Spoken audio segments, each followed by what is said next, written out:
Bueno, damos comienzo a las actividades del segundo día, Foro Escala 2017, Inversiones con Impacto.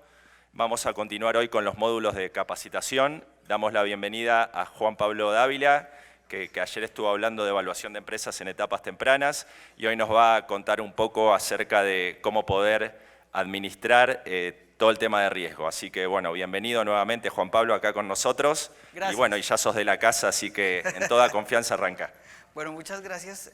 La verdad prefiero caminar por acá al nivel del piso que allá arriba, más bajito. Entonces voy a estar por acá. ¿Cuál es la idea? La idea es un poco mirar, nosotros tenemos a nivel académico un centro de investigación en riesgo con el IAE de Argentina y en el cual pues hemos venido trabajando el tema de gestión de riesgo con algunos temas puntuales. Y yo quiero, en esta presentación que tenemos, quiero invitarlos a pensar de otra manera y mirar algunas herramientas simples de cómo medir y tener en cuenta el riesgo. Y me parece que aplica mucho para la parte del capital inteligente, del aporte que le puede dar el inversionista ángel al emprendedor. Obviamente esto es algo que tiene riesgo, ¿cierto? La primera pregunta cuando uno plantea y uno habla de riesgo y uno es financiero, uno dice, bueno, el riesgo es volatilidad, es el beta y un montón de temas técnicos. Y lo más curioso es que si ustedes se van a la academia, a la Real Academia Española, define riesgo como contingencia a proximidad de un daño, cuando por el contrario,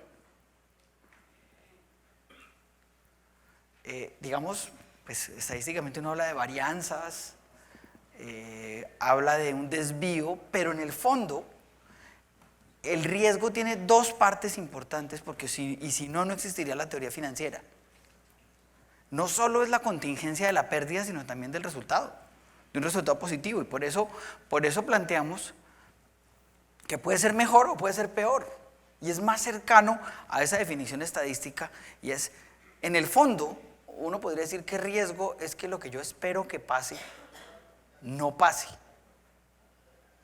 Y eso, cuando hablamos de esa famosa media, de esa famosa distribución, es un poco, y cuando miramos lo que veíamos ayer que decíamos, hombre, es que los flujos son los flujos esperados y tienen una serie de variables, pues en el fondo tenemos que partir de qué es el esperado, si realmente es el punto medio antes de la varianza, o no lo es. A propósito, las presentaciones son de ustedes, aquí las dejamos para quien las quiera, y miramos un poco, cuando hablamos de riesgo, cuando hablamos de esas diferencias versus lo esperado, tenemos que hablar de esos factores de riesgo, es decir, qué mueve o qué puede hacer que lo que espere ese emprendedor o ese inversionista que pase o no pase. Digamos que hay muchos que uno puede plantear. La tasa de cambio es uno que tenemos que tener en cuenta y que se tiene que tener en cuenta dependiendo de la globalización o del origen de los fondos. Las tasas de interés cuando planteamos deuda, los commodities, si dependemos de commodities o si dependemos no directamente pero indirectamente de los commodities. En algunos de nuestros países, las decisiones políticas que generan algunos temas, los mismos modelos de negocio. Yo quiero aquí, al invitarlos a pensar de una manera diferente o a aportar de una manera diferente, traigo algunos ejemplos. Y otro muy importante, que ayer no lo toqué porque me hubiera exigido por lo menos otra sesión, pero que creo que es igualmente importante cuando hablamos de la valoración en etapas tempranas, corresponde a lo que son la compensación de los participantes del equipo, los stock options. Eso amerita una sesión completa, pero pues la pérdida de talentos es algo igualmente importante. Lo importante es que cuando miramos esos factores de riesgo, que son los que revisamos en el slide anterior, planteamos que el riesgo, ¿dónde impacta? ¿En dónde va? Pues en el flujo de fondos, lo primero. Esos riesgos son importantes y esas variables directas o indirectamente son importantes, afectando flujos, valor, reputación. importantísimo, competitividad y algo muy importante. Y es donde yo creo que muchas veces se pierde el empuje de los emprendimientos en nuestros países, y es en la moral de empleados y de emprendedores. Es la confianza, es la resiliencia que uno pide o espera de todos los actores de estos ejercicios. Yo creo que en el fondo está uno hablando de esto y se pregunta uno, bueno, ¿y tanto riesgo? ¿Para qué? ¿Para qué planteamos tantas variables? Porque cuando uno mira a los emprendedores, como un académico es fácil evaluarlos y mirarlos y decir, claro, es que a veces uno los ve y dice, ¿será que sí? ¿Será que sí se logra? ¿Será que uno un poco mayor y un poco más, digamos, menos arriesgado, más, yo digo que más cobarde, dice, ¿será que uno sí se arriesga? ¿Y para qué? Yo digo, tienen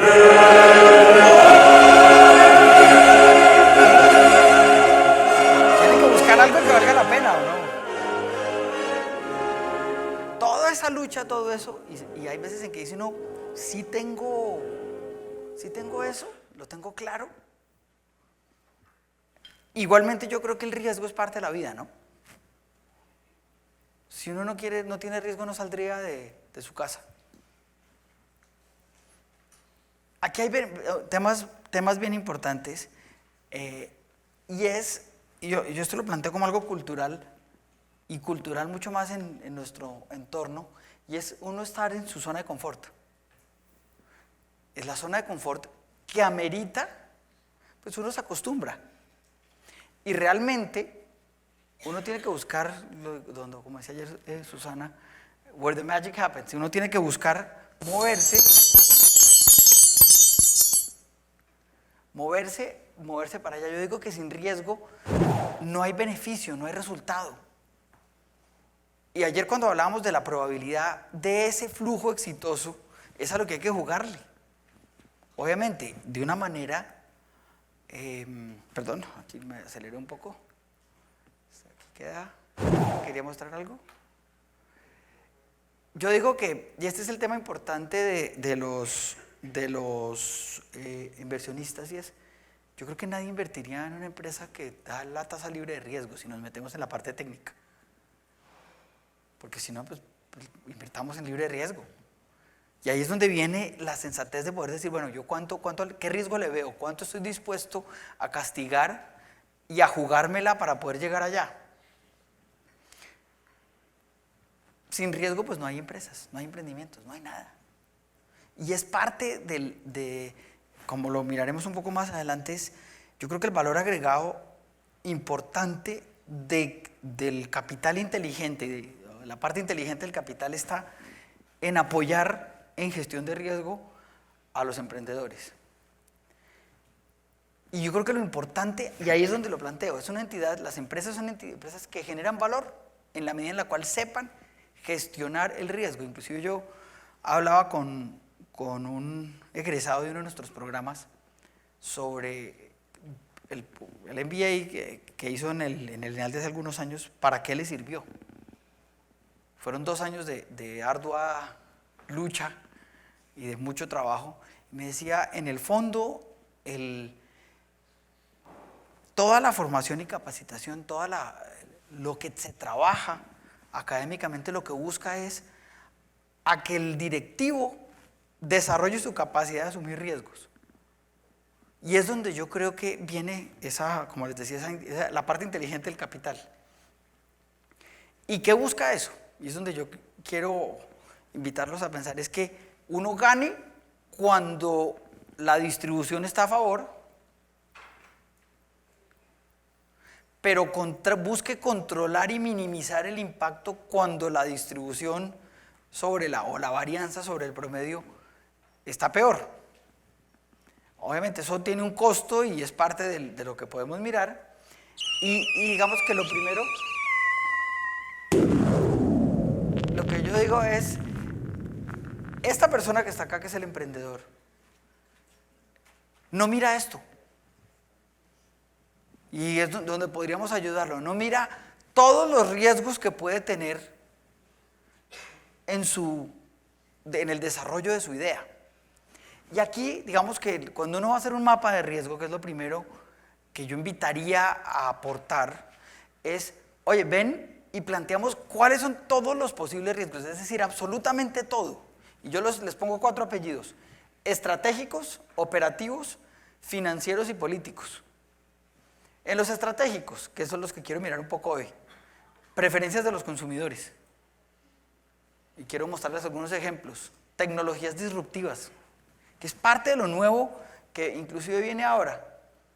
La competencia, nuevos competidores, sustitutos. En financieros, la tasa de cambio, interés, la liquidez, el riesgo crediticio. Operativos, dependiendo maquinarias, defectos, sabotajes y robos, sistemas, la cadena de suministro, los commodities, directamente, la gente, la información, obsolescencia, seguridad, ambientes, etc. Inclusive, hoy en día muy importantes los temas de compliance. Y políticos, cambios en el marco regulatorio. En nuestros países, la seguridad jurídica es algo que hay que trabajar, que hay que buscar que los gobiernos nos ayuden a mantener. Y eso tarde o temprano se ve en el nivel de riesgo de los inversionistas. Lo que son expropiaciones, y eso no solo es la expropiación directa que tienen los gobiernos, sino los temas impositivos. En el fondo es una expropiación de flujo caja importante. Los temas sociales y sindicales, las manifestaciones de cierto tipo. Y en el mundo, algo que está sucediendo y cada vez más común, son lo que corresponde a guerras civiles. Inclusive lo que se llegó a mencionar esta semana de lo que estaba ocurriendo en Venezuela, que se regresó los temas de cambios jurídicos que mencionan como golpes de Estado. Entonces son temas que yo creo que en el fondo tenemos que poder listar, tener la sensatez de decir, bueno, venga, ¿qué me puede afectar? Cada rubro del flujo de caja o cada rubro del estado de resultados o cada rubro del balance, si alguna de estas variables nos afecta o no nos afecta. Y ya quiero mostrarles un poco a qué me refiero. Yo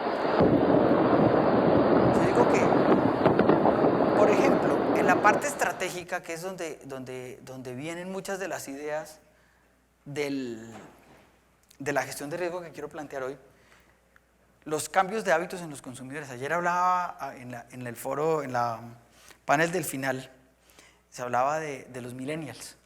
Piensan de otra manera, se comportan de otra manera. Y parte del entendimiento es entender que pues, miran esto de otra manera. Cambios en los hábitos, tecnologías disruptivas y cambios en el modelo de negocio es como una avalancha. ¿Una avalancha que qué? Y esto es importantísimo, que cambian todo. Yo no sé si ustedes recuerdan, algunos de ustedes, que las tareas del colegio antes se hacían con enciclopedias. Y la enciclopedia estaba en donde los abuelos dieran unos libros grandototes. Y que quien tuviera la enciclopedia británica era pues lo mejor de lo mejor. Pues la enciclopedia británica la quebró una enciclopedia de una pobreza académica gigantesca que se llamaba Encarta. Y a Encarta la quebró o la acabó otra enciclopedia de peor calidad aún que se llama Wikipedia. Hoy en día los niños hacen las tareas con Wikipedia y dice uno, ya los colegios empiezan a decir Wikipedia no es válido porque es de muy mala calidad. Pero las cosas cambiaron. Y la capacidad que tiene que tener el gestor es de entender estos cambios.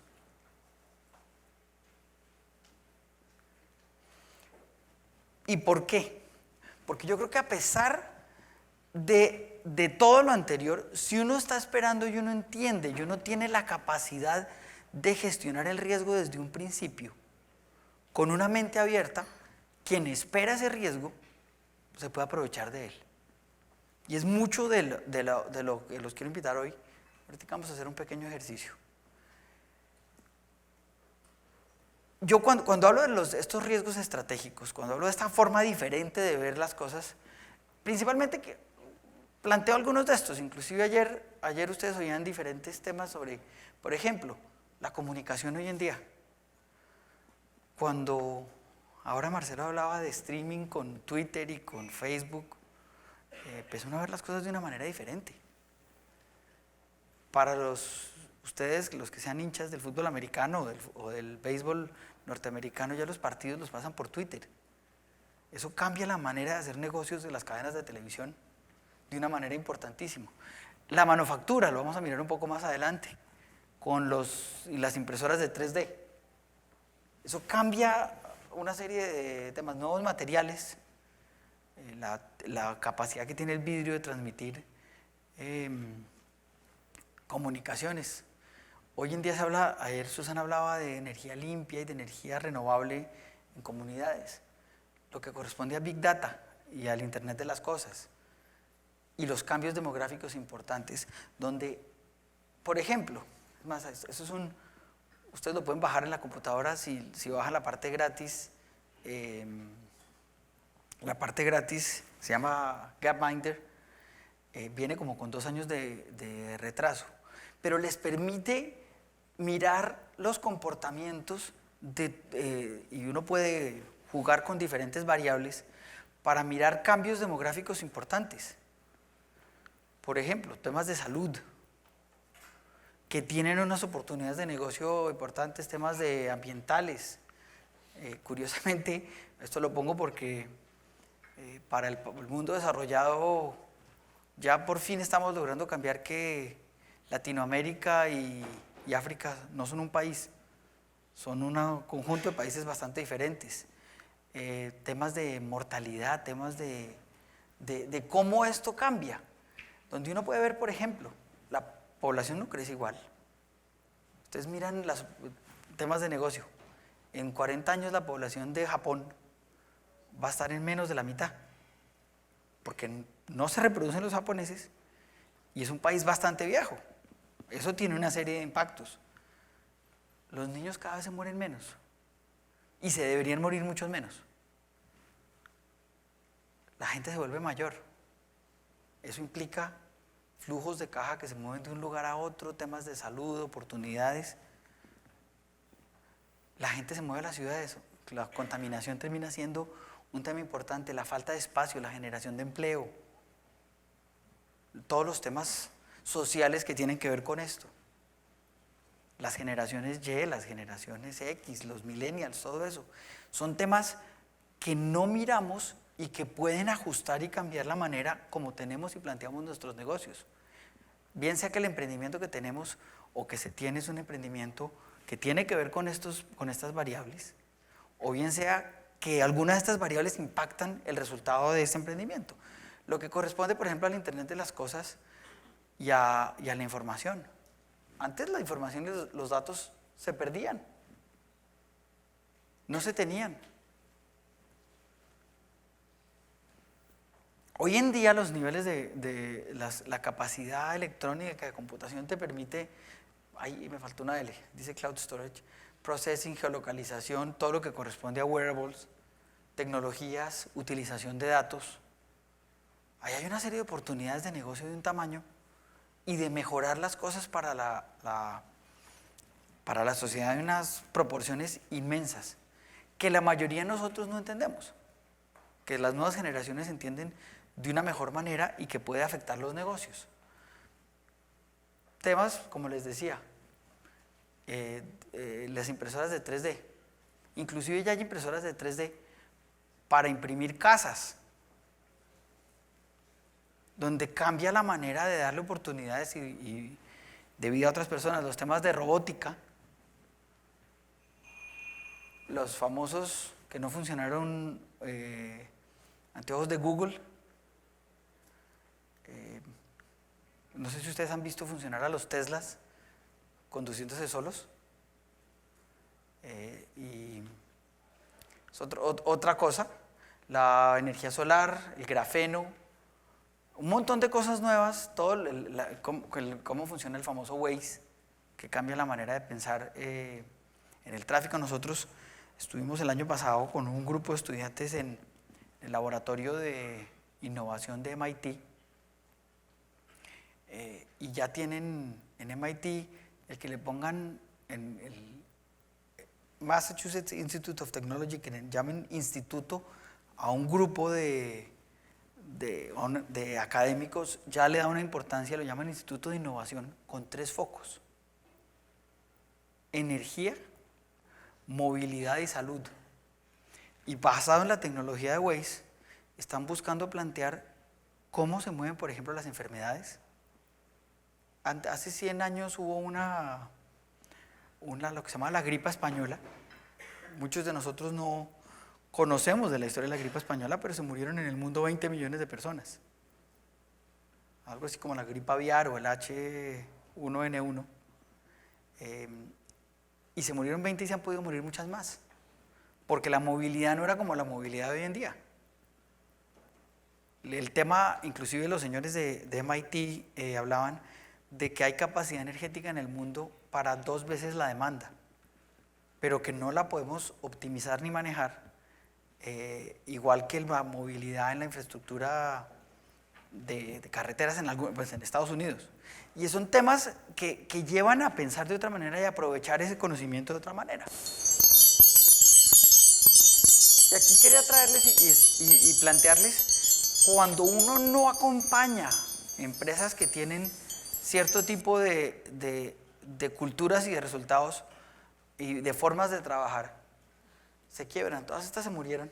Esta pues todavía está medio viva con otras cosas, pero esta va muy mal. Esta se murió, esta se murió, esta se murió, esta se murió. Y lo triste es que esta inventó lo que la reemplazó y se murió, porque los que desarrollaron la fotografía digital fueron los de Kodak, y a pesar de eso se murieron. Los señores de Nokia, primer ejemplo. Ustedes han oído, no sé cómo lo llamarán en otros países del mundo, pero el teléfono súper simple de Nokia, el que es a prueba de el flecha. En Colombia se le dice flecha. El aparatito ese que tiene los botones como en relieve, que aguanta que un tren le pase por encima, lo acaban de volver a producir. ¿Nokia qué hizo? Nokia planteó, y Nokia decide estratégicamente que quieren que esos de los teléfonos inteligentes no va a funcionar, que ellos se tienen que enfocar en lo que son, y la verdad es que como teléfono son los mejores. El iPhone como teléfono es bastante regular, los de Samsung también, y los de LG y los de Sony, esos son otras cosas. Pero miren lo que pasa. Llega Steve Jobs y dice: hay que crear algo que como teléfono más o menos, porque la verdad es que como teléfono las nuevas versiones, por ejemplo, del software del iPhone son malísimas. Yo tengo un iPhone, se bloquea, se hace de todo, pero miren, el mejor teléfono, y miren lo que pasó. Pasa a ser el gran líder del mercado en el primer trimestre del año 2007, a finales del 2012, a tener menos del 5%.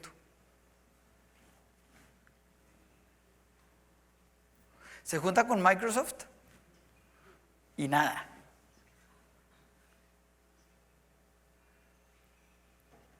Miren, por ejemplo, los mismos resultados el video, la forma de pensar en entretenimiento. Miren cómo cambia. Ir a cine, suscripción, video sobre demanda. ¿Qué pasaba con estos señores? La promesa de valor de estos señores, de los señores de Blockbuster, era estar a menos de 5 minutos de cualquier lugar donde la persona trabajaba o la persona vivía. Y lo cumplían. Eran los grandes líderes. Lo curioso es que les aparecen estos señores de Netflix y no les aparecen con el streaming de Netflix, les aparecen con una idea de tener video por correo, el alquilar las películas por correo y mandarlas, Miren lo curioso que como el mercado financiero evalúa a Blockbuster, que es el azul, y a Netflix, que es el verde. ¿Parece un espejo o no? Parece que lo que baja uno sigue el otro. Y miren, entre el año 2003 y el año 2010 lo mata. El gran líder del mercado no vio venir una nueva manera de pensar, inclusive cuando esto fue antes del streaming. Ahora con el streaming es peor aún. Los mismos libros. Amazon tuvo patrimonio negativo 6 años.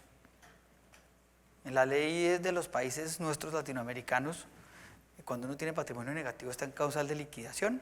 Perdóname, algo pasó ahí. Fui yo, ¿no? Cuando una compañía pierde la mitad de su capital está en causal de disolución en todos nuestros países. En Estados Unidos, mientras los acreedores estén de acuerdo, se mantiene. Amazon estuvo 7 años en que los activos y el patrimonio negativo los financiaba, algo pasó acá, los financiaba los bancos. ¿Por qué? Porque planteaban algo que se esperaba, era, por ejemplo, los libros digitales. Y miren lo curioso, es que cuando uno, perdóname aquí, ¿qué pasaría?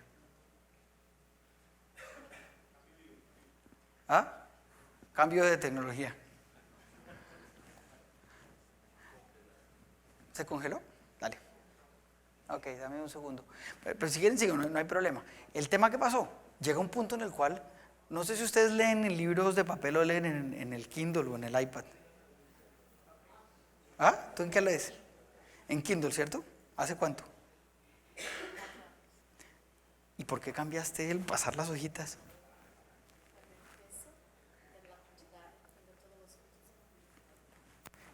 Quienes tienen que viajar, es mucho más fácil cargar un Kindle, que aparte la pila dura muchísimo más que un iPad, para leer que un libro. Hoy en día en los colegios les piden es un iPad o un Kindle para mirar todo esto. ¿Sigue bloqueado? Bueno, no importa. Inclusive el mismo Amazon ya hoy en día vende de todo. Y se pregunta uno, ¿cuál es el famoso cuento con Amazon? ¿Dónde está la gran ventaja? La gran ventaja es que tiene una capacidad de resultados con una inversión mínima, porque no invierte ni en activo fijo, casi que ni en inventario, y no financia. Aquí está, miren.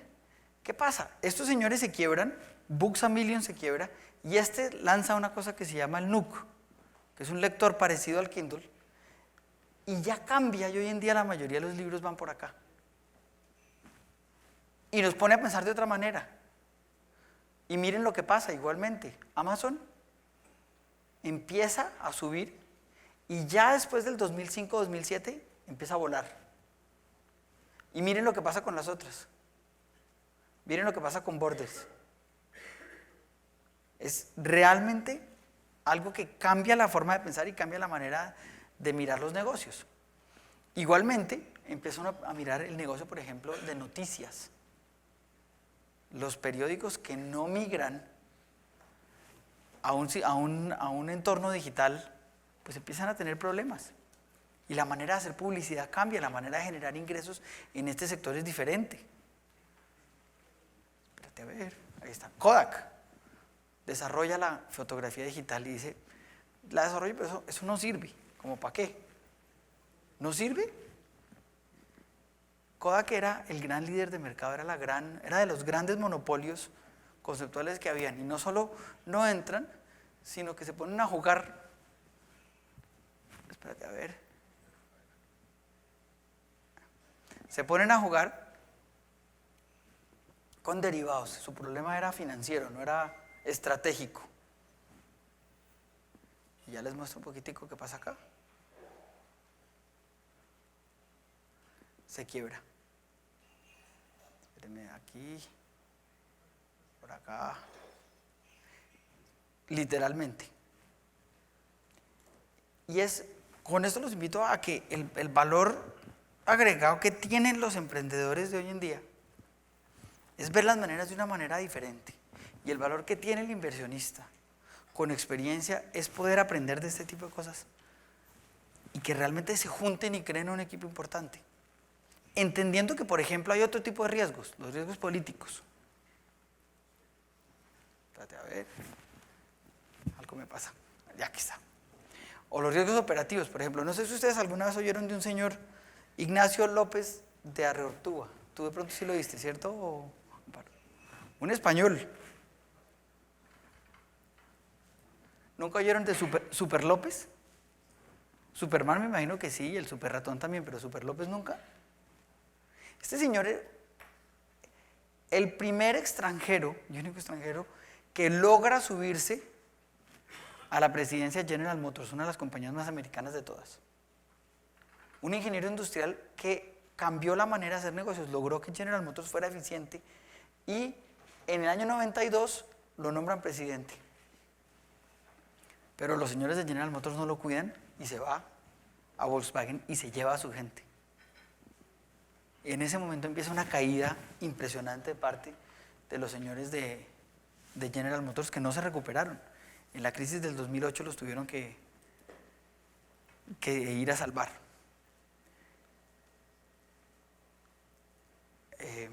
Aquí está. ¿Ustedes se acuerdan de los 33 riesgos operativos? Los 33 mineros. Lo que pasó con un desastre natural en el Golfo de México, con British Petroleum. Les toca vender la joya de la corona que eran los países latinoamericanos, las inversiones. Lo que pasó con Toyota, los incendios, los desastres naturales que están pasando hoy en día.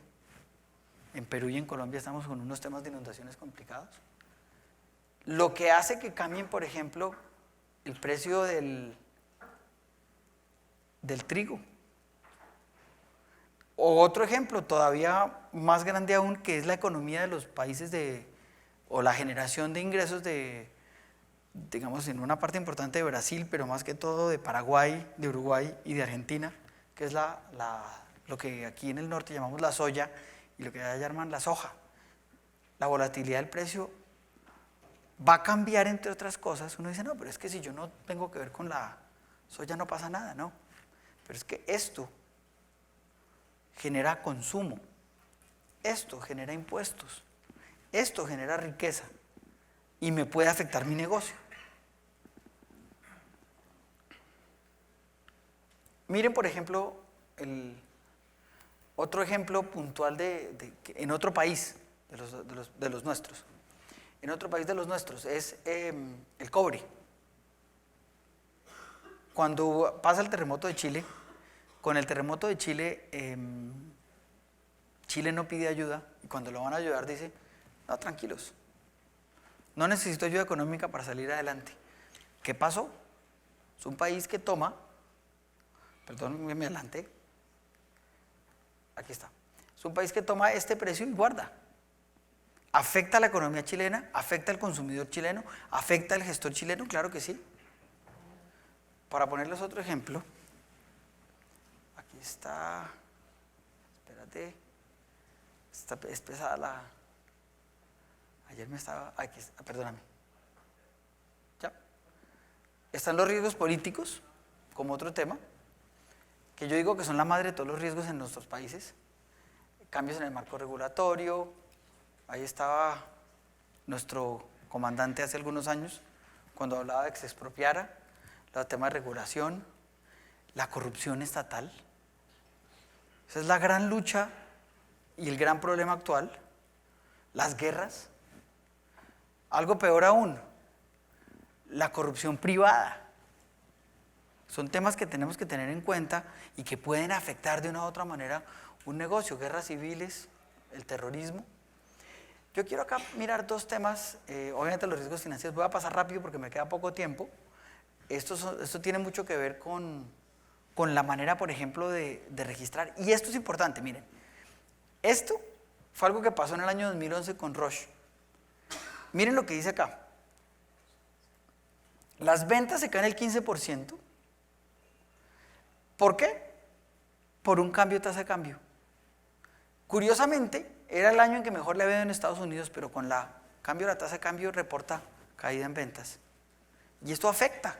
Si mis negocios están en otros lugares y mi gestión y mi inversión está en un país con una moneda diferente, puede afectar mi rentabilidad.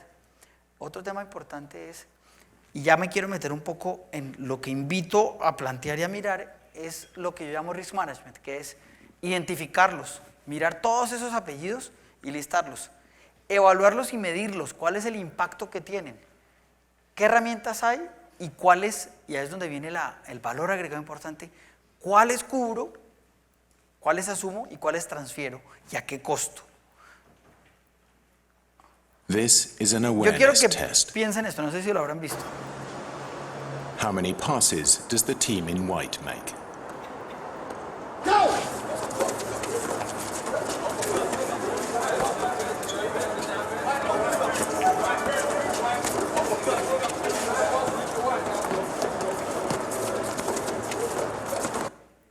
¿Cuántos? The answer is 13. 13, ¿cierto? But did you see the moonwalking bear? ¿Vieron el oso o no? ¿No lo vieron? This is an awareness test. How many passes does the team in white make?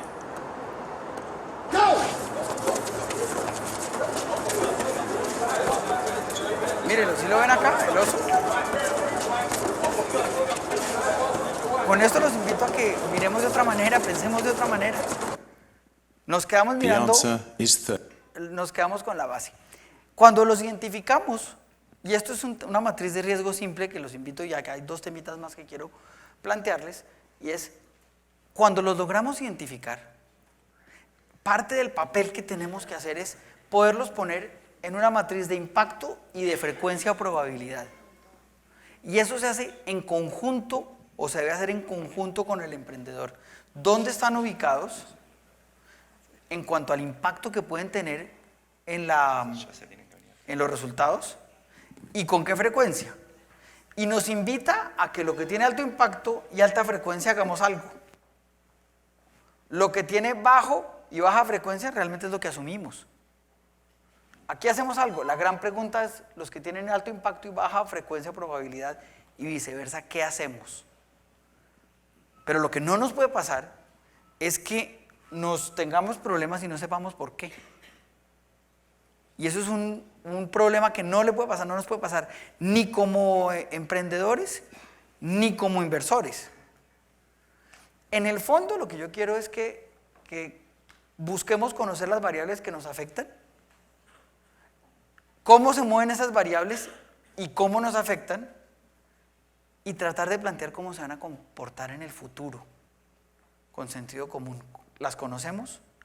Esto es una cosa, yo soy matemático, me hubiera fascinado ser matemático para plantear todo en funciones. Obviamente, pronosticar los precios, pues, esto es un ejemplo.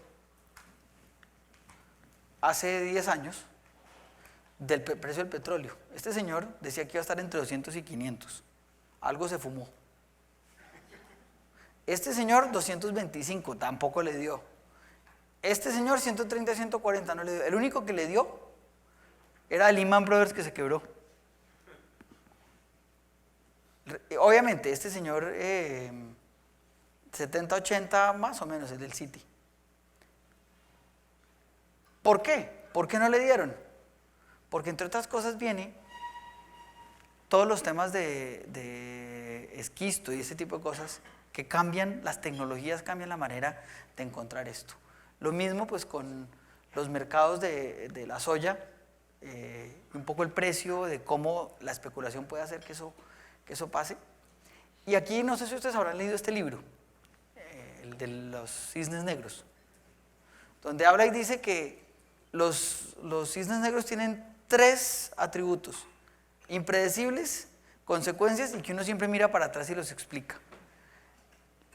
Pero lo importante es que nosotros no somos capaces de ver las determinantes de riesgo y entender lo que afecta el riesgo hacia adelante, pues todos los cisnes van a ser negros. Los invito, si pueden leer ese libro, a que lo miren.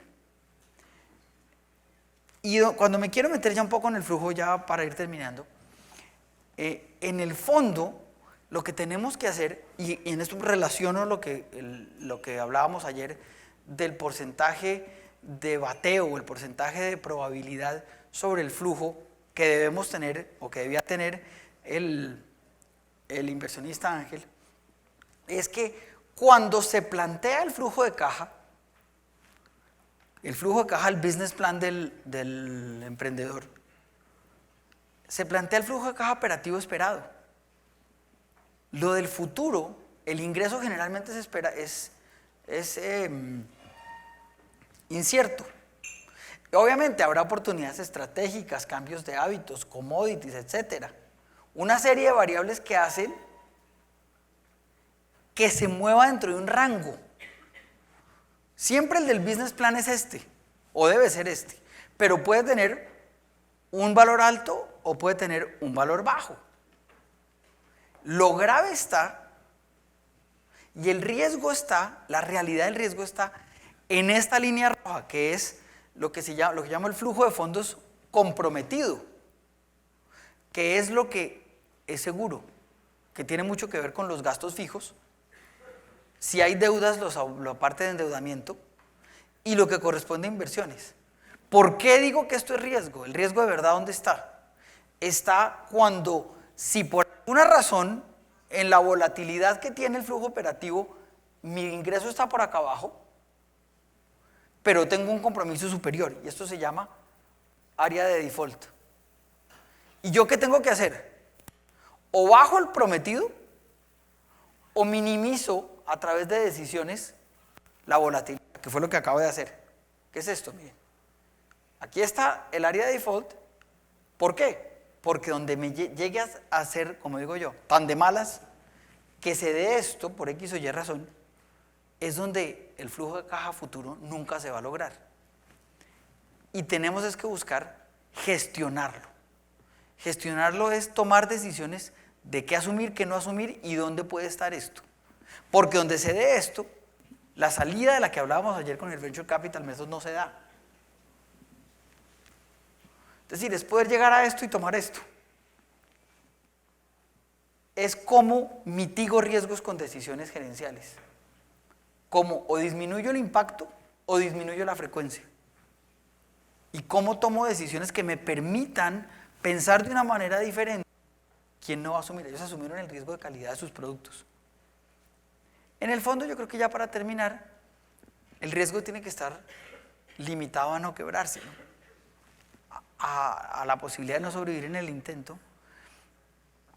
Y cuanto, digamos, más riesgo a la baja me asumo, más recorrido al alza me queda disponible. Los invito a que cuando trabajen en riesgo, en conjunto, y esto es una invitación en conjunto entre el emprendedor y el inversionista, a buscar el mejor de los mundos, que es profiting from the upside, es decir, cómo genero valor cuando me va bien, pero controlling the downside. Aquí tengo otra serie de cosas, pero ya el tiempo se me acabó. Espérense, lo pongo acá. Yo creo que es un tema de estrategia y esto es lo mismo que hemos venido hablando cuando digo que hay que seleccionar los riesgos, eliminar los que no quiero y darle a la empresa o adecuar los flujos de fondos prometidos al riesgo asumido. Es eso. Hay algunos ejemplos, inclusive les voy a dejar la presentación acá para que la quiera grabar y pueda verlos, sobre, por ejemplo, las impresoras 3D, sobre los Teslas, sobre una serie de cosas extras. Pero lo que quiero es, pues, principalmente son dos cosas. El primero, que dentro del riesgo inherente de los emprendimientos, busquemos tener un sistema formal que ayude a gestionarlo, porque eso va a garantizar que el porcentaje de éxito funcione. Y el segundo es en las cabezas, es decir, tengamos en cuenta el riesgo y jugámonosla de una manera controlada, instruida y que nos permita hacer esto mejor. Si generamos empresas, la mayor cantidad de empresas, si generamos el entorno para invertir en las empresas, yo estoy seguro que el impacto social se va a dar. como lo hablamos. Perdón, aquí está. Errores, los mapas no se hacen bien, no se trabaja individual, no se plantea esto como estrategia, sino alguien lo pidió para cubrir las inversiones, entonces hagámoslo, ¿no? Mirar hacia atrás, no conocer las determinantes y a veces algunos temas técnicos. Y yo creo que ahí buscar mejorar el esquema profesional de los inversionistas ángeles, la formación de toda la cadena de valor nos ayuda a esto. No para no arriesgarnos, sino para hacerlo bien. Y es esto. Yo creo que el tiempo está... Sí, estamos bien de tiempo. Queremos aprovechar, como habíamos hablado, para 5 o 10 minutos de intercambiar con toda la gente que tenemos acá, preguntas y respuestas. Así que ahora abrimos un espacio, no más de 10 minutos, así pasamos al próximo panel. Acá tenemos la primera. Dale. Buenos días, Juan Pablo. El día de ayer, el grupo de lujo más importante del mundo, LVMH, Louis Vuitton Moet Hennessy, anunció un joint venture con una empresa colombiana, de Medellín específicamente, una empresa de millennials, de dos emprendedoras de Medellín, como de 30 años. La empresa se llama Maggi. Esta es una noticia, tal vez en el sistema moda, la más importante de este país, en el tiempo, probablemente. Y esta noticia, pues ayer, y en el marco de este evento, me conduce como a una reflexión. El análisis de riesgos y la consideración de riesgos en un emprendimiento siempre tiene dos actores, el del emprendedor y el del inversionista, porque los riesgos no son iguales. Probablemente el emprendedor no vea los riesgos sino las oportunidades, pero igual están los riesgos, y el inversionista ángel, por lo regular, está viendo los riesgos y después las oportunidades. O sea, hay un análisis desde distintos puntos de vista. Pero con esta noticia, entonces, yo viéndolo desde el punto de vista de los emprendedores, porque trabajo con estudiantes en una universidad, pensaría o preguntaría más bien cómo el emprendedor puede hacer ese análisis de riesgos y decidir cuál es su mejor opción. Su mejor opción es llevar su empresa a una aceleradora o aceptar la inversión de un ángel que van a ayudarle a crecer la empresa y van a tener una salida estratégica en 5, en 7 años en lo pactado, o acepto, me quedo en el tiempo haciendo las apuestas que tenga que hacer para encontrar a un LVMH, a Louis Vuitton Moet Hennessy, y que invierta y compra mi marca y se quede conmigo, porque esta marca hoy es una marca para ellos pequeña, tiene 12 tiendas y presencia en 45 países, y la apuesta es en 5 años tener 150 tiendas en 150 países, de una valoración de $5 millones a una valoración de $100 millones en 5 años. Esa es la apuesta del LVMH. Mira, te pongo un ejemplo también sobre moda. No sé si tú has oído hablar de Nancy González. Bueno, ella es una caleña que hace carteras de lujo. Ella arrancó vendiendo carteras y ella decidió, a ella le propusieron asociarse y ella se arriesgó a irse sola. Y hoy en día ella tiene, por ejemplo, 2 tiendas en Japón, una tienda en Shanghai y una en Hong Kong. Y sus carteras valen entre $8,000 y $10,000 y están en almacenes como Harrods. Es un tema diferente. Yo creo que aquí hay varios temas. El primero es, obviamente este no es un mercado formal, pero la relación entre el inversionista o el acelerador, el inversionista ángel o el acelerador, que terminan, como lo veíamos ayer, de una u otra manera juntándose. Y el emprendedor es una transacción donde hay una necesidad de ambos. Y yo creo que mi recomendación es, para el emprendedor, es al mirar esto, ¿te acuerdas que aquí hay 2 temas? La matriz, pues, el mapa de riesgos donde los mencionas, la matriz donde los calculas el impacto y calculas la probabilidad de ocurrencia, que es una probabilidad de ocurrencia objetiva, porque si uno supiera todo cuál va a pasar, pues cubre el que va a pasar y no cubre el que no va a pasar. Y donde relaciona, y donde yo los invito a los emprendedores a que cuando hagan su flujo de caja, cuando hagan su business plan y miren realmente las necesidades, tienen que mirar ese flujo esperado y el rango de valor de qué les puede pasar en lo peor y qué no les puede pasar. ¿Por qué?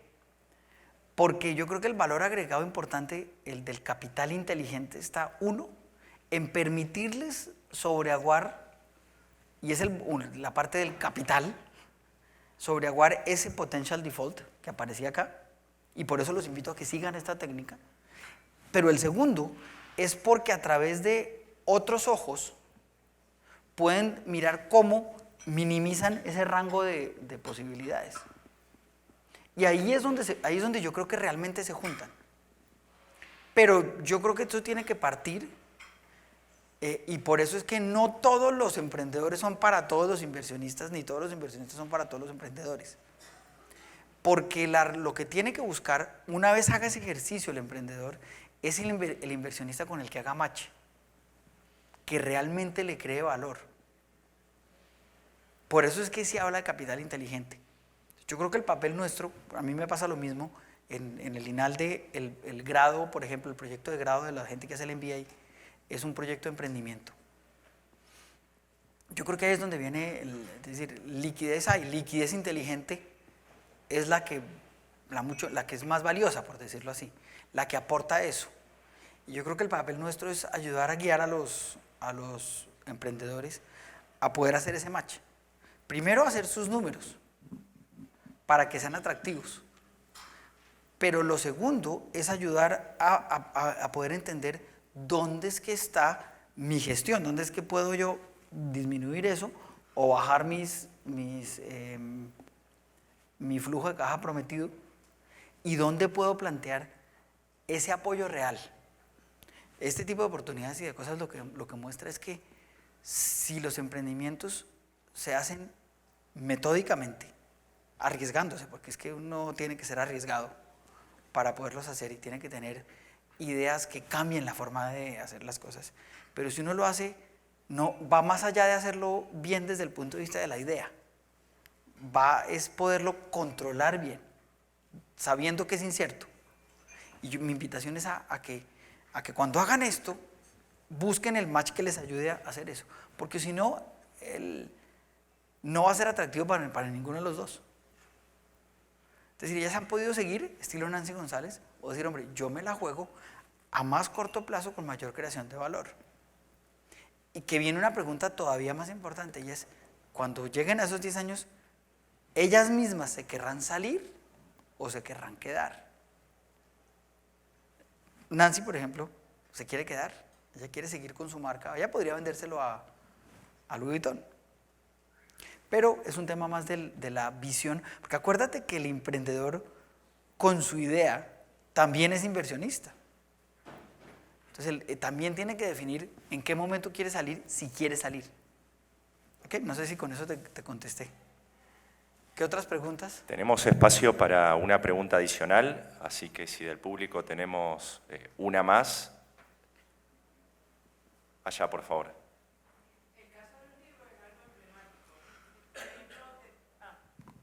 Buenas, mi nombre es Inés Delgado. El caso de los libros es emblemático porque, por ejemplo, del caso de Panamericana, una de las empresas más grandes en la impresión de libros en Colombia, tiene un problema actual que, en virtud de la tendencia al aumento de las ventas de libros por medios digitales, dejó de invertir en impresoras y ahora hay colas de impresión porque el mercado se devolvió de los libros digitales a que la gente quiere la experiencia del libro de paperback y hardcover. Y además que empezó a salir mucha publicidad impresa que ahora inunda los hogares por mercadeo directo y no tienen capacidad, y entonces se encuentran en la disyuntiva: ¿invertimos o seguimos simplemente sometiendo a la gente a las colas de esperar meses para tener tiempo para imprimir un libro? ¿Cierto? Es un tema va a depender mucho de los mercados. Por ejemplo, en Estados Unidos, ¿por qué se quebraban las grandes librerías? Porque en el fondo el negocio cambia. ¿En qué cambia? El valor agregado de una librería física era tener el libro que la gente quiere. Pero pues de pronto a ti te gustan los libros de historia, a mí los de economía, y ahí se le gustan las novelas. Entonces tenían que tener todas. con el tema, el costo del inventario era demasiado alto. Y por eso, por ejemplo, fue que se fueron Borders y Books A Million. Pero entonces tú puedes tomar decisiones que pueden cambiar o no pueden cambiar. En Colombia, mientras no tengamos un desarrollo tecnológico, el papel seguirá siendo importante.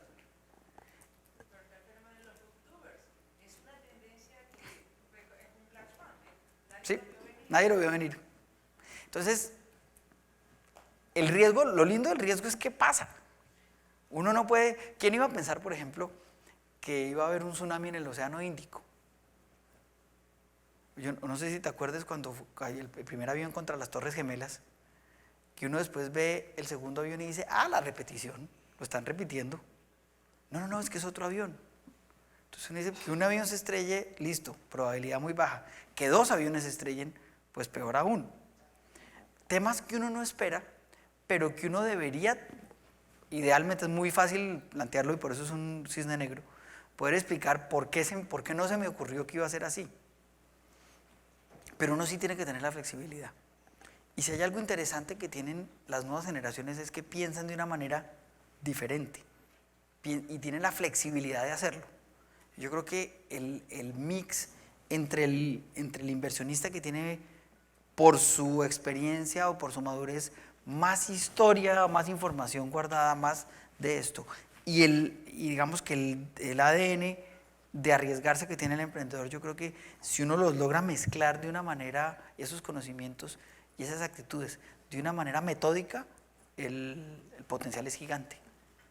Porque te evitas no ver cisnes blancos y cisnes negros, o como se llaman, océanos azules.